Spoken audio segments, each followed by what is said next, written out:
All right, and we're back for another episode of Inside Sports Fantasy Football. It's Gerald Glassford coming right back at you here from Inside Sports Fantasy Football, Pop Culture Cosmos, Game Source, and the Lakers Fast Break.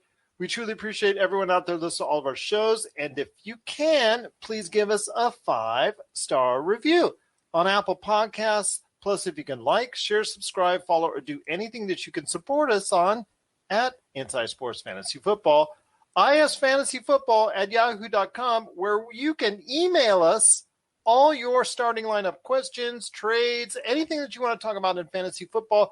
Hit us up at Pop Culture Cosmos. You can hit us up at Dom-ination Sports Nation, because you got to check out that show as well.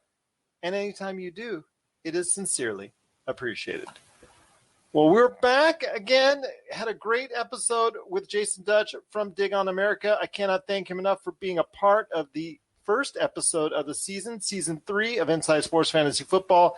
He did a great job breaking down his strategies and also some of the top players coming on this year in fantasy football. And it's going to be a crazy year in fantasy football because, like he said, there's a lot of players, old guard and new guard, kind of mixing together.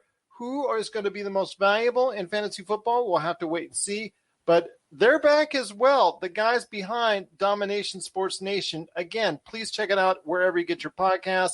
It's Dom and Chris Lardieri. And Chris, my old friend, we're back again with another year of Inside Sports Fantasy Football. Another year. Thanks for having us back. I guess we did a decent enough job tearing the invite back from the inside sports world. But no, in all seriousness, it's great to be back. It's more your world than mine, man. Allegedly. I mean, you know what? I guess our fantasy league this year will determine that, Gerald. We're happy to finally be playing against you. Oh, exactly, indeed. The gauntlet has been thrown down, and we will check that out. Well, you guys kind of played against me in that fantasy basketball league, and I think you pulled it out. You got second or third, and I got fourth, so you kind of did good there. So well done. My props to you. That's all Dom's doing. Dom, you take the bow on that. I just observed. Okay, yeah. Fair enough. But also here is Dom Lardieri and Dominic. I just tell you what, it's just so great to have you here, my friend. Back again for another year of Inside Sports Fantasy Football. Yeah, it's great to be back, and football season's finally coming along, so it's going to be great. Absolutely, it's going to be great indeed, but in the preparation leading up to that point, because the drafts are starting to happen this week, next week, and in the not-too-distant future as we get closer and closer to the big day, to the season opener coming up in September. We got to break down the spots, the players, and the things to watch in fantasy football in upcoming episodes. And today we're going to focus on the QB, the position I think is going to make or break your fantasy team. A lot of players out there don't prioritize quarterbacks because they think, I'm just going to get a 30-point guy anytime I want. No, in today's NFL, especially in these passing leagues, a good quarterback and a great quarterback can be the difference between a win and a loss. Chris, I want to start with you first, my friend. When you're choosing a quarterback, and I discussed this with Jason Dutch, he's looking as far as the middle rounds are concerned. I'm a little bit higher, and I prioritize quarterbacks just a little bit more, I believe, than what he was talking about. I also think about making sure that I have 2 or at least 3, and I've told you this before, on my roster, just to have one in case of injury and or an attractive one as a trade target in case the pickings get a little slim. So I want to hear your thoughts on the QB position and how important it is to you. And Dom, I'll hear your thoughts right after on how important it is for you in the draft. I think it's extremely important. That said, you're talking to two guys here who had Mahomes on both their teams last year, and we got them towards the latter portions of round 1, and neither team made the playoffs. Now, I'm not going to blame Mahomes for that. What I will blame it on is that, given the fact that running back depth seems to drop off or merge into this world of a rotating running back by committee with some teams, I feel as though depending on where you pick, you may want to hold off taking a quarterback in the first or second round. But that's also a function of the amount of depth that there is in the league now. I mean, you look at Justin Herbert, the way he produced last year. A lot of people have him very high on their draft board. You don't have to waste their first or maybe even a second round pick on someone like him. Kyler Murray had a great rookie year, for instance, and a little bit of a sophomore slump last year. I think he's still got to be ranked highly, and you can wait around for him too. But I tend to agree with you, Gerald. You could wait for the middle rounds. That used to work once upon a time, but you've got to have someone that can put up a lot of points. You ideally need a top 10 QB in fantasy, in my opinion. And then you can also build depth at the running back and wide receiver position in the process. Absolutely. Again, to me, I would start even looking at it as early as the third round, or if Patrick Mahomes is there, I mean, he's very hard to resist because he does so much out there. He gets you so many points. Dominic, your thoughts on how well you, or how much, I should say, you prioritize the quarterback position in your fantasy draft? Well, last year we got Mahomes in both of our drafts, and he produced a lot of points. But like my dad said, you need running back depth and receiver depth. But I kind of like taking a quarterback early, especially with how they put up points now. Guys like Josh Allen, Lamar Jackson gets you running touchdowns. Russell Wilson, Aaron Rodgers always do well. So I would say this year, with how many good quarterbacks there are, you could wait, but I would feel like getting a good one in the second or third round, or even the first round if you want to go that early too. Well, there is a lot of great quarterbacks, I think, that can propel a team forward and get you easily 300 plus points, depending on the league that you're in as far as overall is concerned. I want to go ahead and hit you up first. I mean, Patrick Mahomes is the standout leader still at this point in time, health-wise, of course. But who are the other 2 or 3 quarterbacks you're looking at as far as maybe not a first or second round, but really just the second or third quarterbacks to go? You know, quarterbacks that you might find, Dom, mainly in, let's say, the third or fourth round that are still sneaking out there that you think really can help your team. Well, I would definitely say Justin Herbert this year. He's really going to do well. And also Joe Burrow, depending on when he comes back. He had a great rookie season last year, and then, of course, it was ended from his ACL injury. But I feel like he could be a sneaky pick as well. I don't know when he'll return, but he's going to get a lot of points, and the Bengals have a better offensive line, and they got Jamar Chase in the draft. Absolutely. With those kind of outlets for him, it looks like it's going to be a much better year. And I know Justin Herbert is going up high in a lot of projected analysis in regards to where he stands. He's firmly now entrenched in the top 10 as far as quarterbacks are concerned. I still look at individuals such as Josh Allen, who just signed that sweet 7-year contract, Chris, and you know, he does a lot of things out there that surprises a lot of people. He did last year. Can he do it again? I think he can. I don't know if he'll put up the ridiculous amount of points that he did in 2020, but I think he's got to be, just below that Mahomes tier. Whether we've seen some draft boards may have him as anywhere between second and fourth ranked quarterback, and I think that's fair. Frankly, I like him better than Lamar Jackson. As I mentioned earlier, I'm always a value guy. I think Murray might slip a little, and if you can get him, I think he'll rebound. And let's not forget about one of your favorite all-time fantasy quarterbacks, Aaron Rodgers. He's back. He's happy in Green Bay. He's got something to prove again. People don't think he'll put up the numbers he did last year, but even if he doesn't do that, I'll take it. And then another guy who faded last year is always a reliable source of QB points, Russell Wilson. I don't like necessarily the Seahawks as a team on the field this year in terms of playoff contention, but Wilson's going to be throwing the ball a lot, and if he could stay on his feet, I think he'll always get you some points. And that's something I spoke about on the first episode with the emphasis on Russell Wilson and the fact if he can have some kind of blocking. And I'll tell you what, with just Jason Dutch and I were going back and forth on it, and I think it came to the point is we're still not sure about the offensive line, but it did lead to a second half tail off for him. But my gosh, if you're still getting 40 touchdowns and 13 interceptions, I'll take that trade-off almost any time. Absolutely. I mean, it may be a bad year for Russell Wilson, but not if you're a fantasy owner, and you really have to separate the two. That's key. Absolutely. Agreed. And then I want to ask you this. Is there anyone else out there, Dom, that you think is going to be a top quarterback, a top 10? I mean, Tom Brady is still out there. Do you think he still has the kind of magic? after the Super Bowl winning season. I mean, a lot of people are talking about Ryan Tannehill as someone who will actually fulfill a lot of that potential that he was going to do, or actually look like he was going to do after that nice playoff run that he had. What are your thoughts on that? And is there anyone else that's sticking out to you at this point in time? Well, I'll say one quarterback, and that's Matthew Stafford. He's with the Rams now. He got out of Detroit. I feel like he can have a breakout year, and Sean McVay is a great coach, and he runs a great offense. And they also are going to be passing a lot more now, so you're going to get those passing touchdowns with Cam Akers tearing his Achilles. So usually there'll be a run-first offense, and now they're going to be throwing a lot more. So Stafford will definitely be getting those points off of those touchdown passes. We'll be right back with more fantasy football. Check out what's been going on with the Pop Culture Cosmos Show and the PCC Multiverse. My last movie that I saw in the theaters was The Last Skywalker. I know, condolences to me. Wow, man. Right. I just had talked about that, and I completely forgot that I saw that movie. Yes.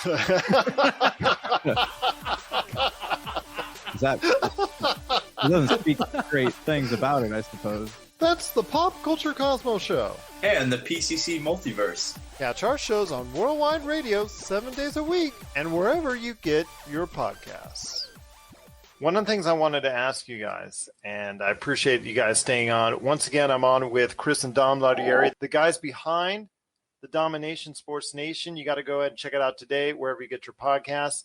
I wanted to ask you this, Chris. I mean, I know you guys have been so wanting to go ahead and see a New York Giants quarterback succeed since the days of Eli Manning and his roller coaster ride that you were always on with him. Daniel Jones has yet to live up to that expectations. Does he do it this year, or do you need to go ahead and move into a different direction? I mean, he's got the weapons around him. They paid a ton of money to bring in Kenny Golladay, so he's got a top-tier wide receiver now. Dave Gettleman seems to think he's got the offensive line fixed, but I don't think he's an everyday starting fantasy quarterback now. My tactic is to make sure you've always got a good backup, much like you alluded to earlier. And I think Jones could be someone where you'd want to stash him on your bench. There is that potential here. He could have a huge year, but I'm not willing to go out on a limb and say, I'm going to wait till the 8th, 10th round and pick him. He's my number one.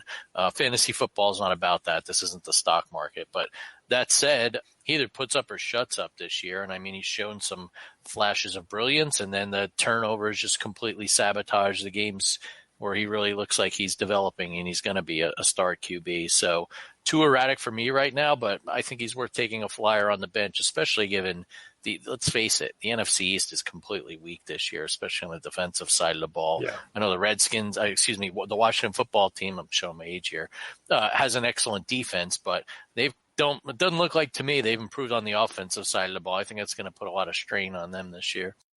I want to ask you, Dom, on this, the rookie quarterbacks, and I'll get with you on this as well, Chris. I mean, there's a ton of rookie and second-year quarterbacks that are now going to play prominent roles for their teams. I mean, you've got everyone from Zach Wilson, obviously Trevor Lawrence, who is the number one pick this year. You've also got second-year quarterbacks like Tua Tagovailoa, and then, of course, you had Joe Burrow after that devastating knee injury. He looks to be bouncing back. So I want to hear your thoughts on this, guys, because first off, Dom, I mean, so much more of an emphasis on the quarterback position, especially in a pass-happy league like we have now. I mean, these guys in their first and second years are going to go out and they're demanding, and we're expecting as fantasy owners a lot more. Yeah, I already have high hopes for Burrow, and I know Zach Wilson's on the Jets, so I don't have a lot of faith in him, and I don't know if he has a lot around him. And, of course, you have Trevor Lawrence, too. He has Urban Meyer as his coach, and I think he'll do well this year. He may have a Joe Burrow type year where he had a good year last year up until he got injured. So I have high hopes for Trevor Lawrence, and especially if you're looking for a good backup in the later rounds, they're worth picking up. Well, I agree with you on that. I mean, that if he's there and he's available, that would be a really nice pickup for you right there. Chris, I mean, your thoughts on a lot of these young guys that are now hitting the quarterback position, because a lot of these teams, it's not just one or two out there. We're now seeing quite a number of these teams, around 10 to 12 teams, are going to be fielding young, very young quarterbacks in their first, second, or third season.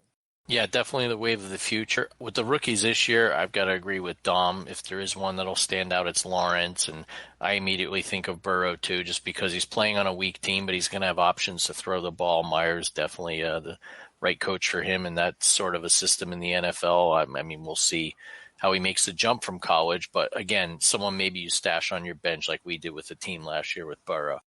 I do think that there's nothing wrong, like in previous seasons, dating myself here. I've been playing fantasy well over 20 years where you'd be crazy to draft a rookie quarterback or a second-year guy. I think that stigma's passed, and there's plenty of opportunity for that.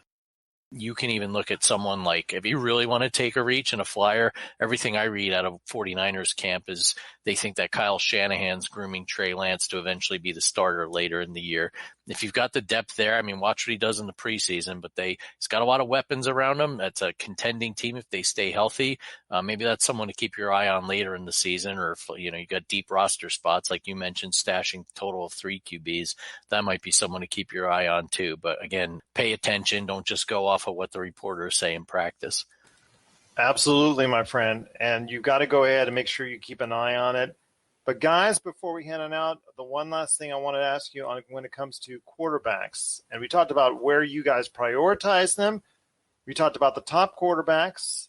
We've also talked about who are some of the young quarterbacks that are going to make a presence in the league. But last but certainly not least are some of the under-the-radar picks that could make or break your team. Like for those leagues, like I was in a sleeper league last year that I was able to go ahead and utilize 2 quarterbacks to go ahead and start every game. And that to me was awesome and a big bonus until Dak Prescott got hurt. So I kind of panicked, but I had thought maybe that I was going to go ahead in the draft and go ahead and pick a third quarterback, and I ended up doing so in Kirk Cousins. And Kirk Cousins had a career year, fortunately for me, as I skyrocketed to the top of my league in that sleeper league. So I want to hear your thoughts, my friend. If there's any under-the-radar quarterback or quarterbacks, who would you be looking to pick up maybe with a late-round draft pick that might help your team? So Dom hit on Stafford, and I know the loss of Cam Akers is going to be huge, but let's face it, that's Sean McVay's handpicked successor to Jared Goff. He cut bait on Goff fairly quickly, so I don't know if he's necessarily under the radar, but the stigma has been he's not that great, he's overrated, he played with the Lions, so he's kind of a pseudo under the radar one for me. I'm going to go out on a limb here, and you'll probably think I'm crazy given his history in Philadelphia, but if, and it's a big if, Carson Wentz can come back to start the season, I feel like he's in the right situation. Frank Reich got the best out of him when he was his coordinator in Philly. He's got Taylor at running back, Pittman at wide receiver, a lot of young talent around him. If you're willing to suck it up and potentially ignore any sort of the verbal chatter you get from your fellow mates in the draft room, Wentz might be someone that if he is healthy could produce this year. I'm not saying he's a starting quarterback, but as a number 2 quarterback, that's someone to keep your eye on. But, I'm not a doctor, so gun to my head, I think I'd rather take a flyer on Stafford than I would Wentz right now, just because I think no questions about his health. And frankly, Dom and I went down to Rams camp in Irvine this summer, and he looks good. He throws a nice ball. So we're doing the eye test here. Any last thoughts, Dom, on any surprises under the radar quarterbacks that you really think might stand out or might at least maybe not to get to a QB1 status, but be there in a pinch for you on those bye weeks that you really think can produce for you? Well, I'll have to go with another quarterback that got out of a terrible franchise, and that's Sam Darnold. He's with the Panthers. He's got Christian McCaffrey around him, DJ Moore and Robbie Anderson. Look for him to have a bounce-back year maybe, and he's going to do well with the Panthers, I feel like. Well, that could be a very good selection right there for you. Very insightful. Once again, it's Chris and Dom Lardieri of the Dom-ination Sports Nation. Please go ahead and check out their show wherever you get your podcasts, Apple Podcasts, Spotify. They're all there. Want to go ahead and make sure you check out Dom-ination Sports Nation. I'm going to throw something out of the range, a little bit different. I'm going to throw Derek Carr out there as someone as a backup that you might be interested in. I know Kirk Cousins, you're looking for him to repeat the same magic twice. I'm not so sure that's possible, given the fact that he's not vaccinated. If he picks up COVID, you never know what's going to happen there. But yeah, that's neither here nor there.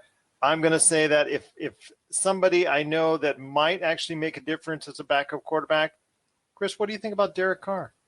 Yeah, I've been with you in previous years. I think it's worth taking a flyer on him. He's another guy. If he doesn't put up or shut up this year, he could easily be traded. I mean, there was buzz when Aaron Rodgers was going through his pseudo holdout that the Raiders would be a potential landing spot and they would send Carr back to the Packers. My comment on that is not so much an indictment on Carr as it is John Gruden and Mike Mayock. I don't know if he's got the talent around him. I know they've taken flyers on young wide receivers that haven't panned out yet.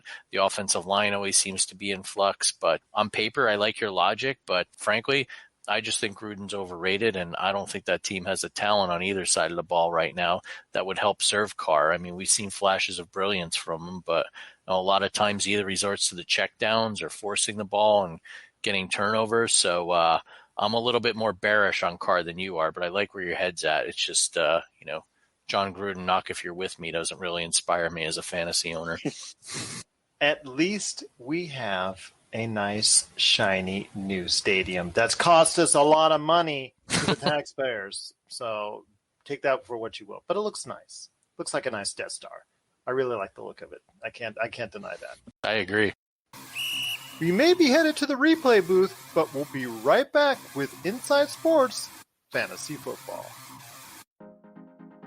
For the latest news and information, analysis and opinions on the Los Angeles Lakers and the NBA, check out the Lakers Fast Break podcast today on wherever you get your podcasts.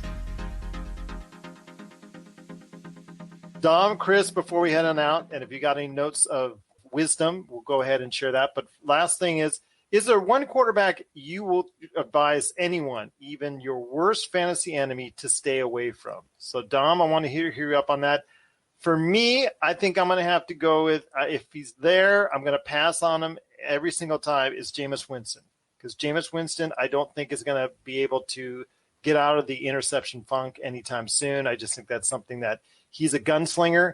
And unfortunately, that's going to mean like 17 touchdowns to 17 interceptions to me, or something comparable to that. Your thoughts, Dom, on one quarterback to avoid that you know is going to be out there in the middle of the drafts? Well, I'll have to say Ben Roethlisberger. I don't have any faith in him anymore. He's old, and he has enough weapons around him. They have Najee Harris now. I feel like they'll try to utilize him more, but I just think he's coming back for one last season, and the Steelers, after this, it's do or die for them this year, and I don't think Ben Roethlisberger will perform. And you saw that terrible wild card game. The offense couldn't do anything, and their defense looked pretty bad too. I like the Ben Roethlisberger one, because if you can't do it with that kind of offense now, then it might be time, might be all said and done, which is hard to say when you've got a 42-plus-year-old quarterback that's still running around winning Super Bowl titles. But Chris, is there any one quarterback, you and Dom are choosing, you and Dom are in a league, you and Dom are competing for a title, that there's one quarterback that's going to be out there in your face on the draft night that you are definitely going to avoid?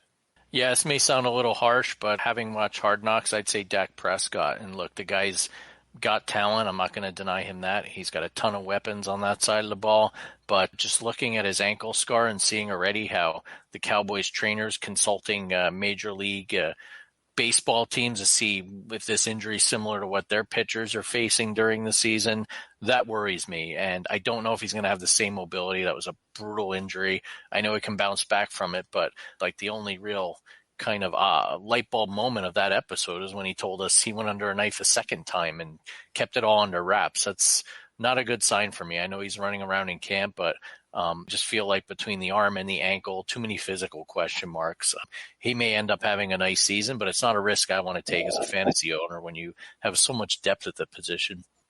Well, guys, it's been great having you on here, but Dom, any last thoughts or any last advice? I mean, you guys are going to be back. We'll be talking about the various positions coming up in fantasy football, but any quick advice you have for people out there in their upcoming drafts? I will say you got to draft a lot of quarterbacks. Last year, the running backs were really needed. They kept dropping like flies with injuries, and expect the quarterbacks to be like that this year. You don't know with COVID and how it's getting bad again, but you got to get a lot of them, whether it's the young quarterbacks or getting a veteran like Tom Brady. You got to utilize the quarterback position. Chris, any advice for anybody out there before we head on out?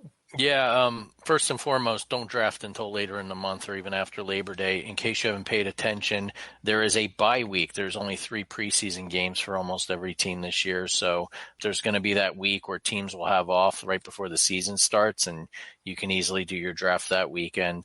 In addition, I mentioned earlier, you've got to get running backs. I'm not saying you have to reach, but Dom hit the nail on the head.